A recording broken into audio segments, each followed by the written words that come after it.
حولی پدر منزل نیابی، نشینی با خردمندان دنیا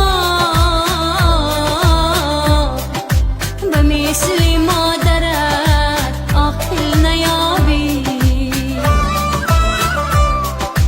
نشینی با خردمندان دنیا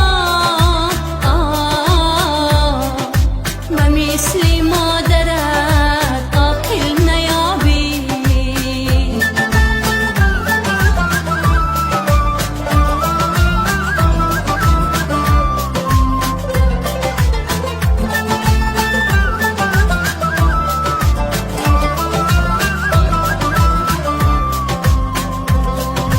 دلی من عرصه سوز و گداز است، رهی مقصود من شیب و فراز است.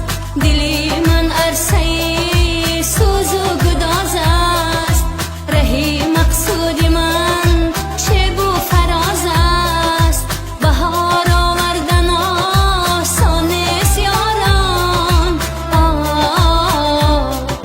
به مثل ترنه ها راهم دراز است.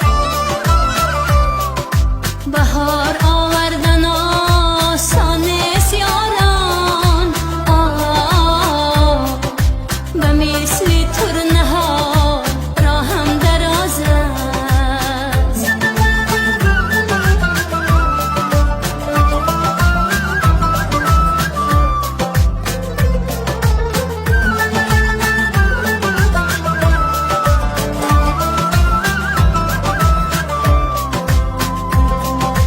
درون شعر خود محفوظم اکنون،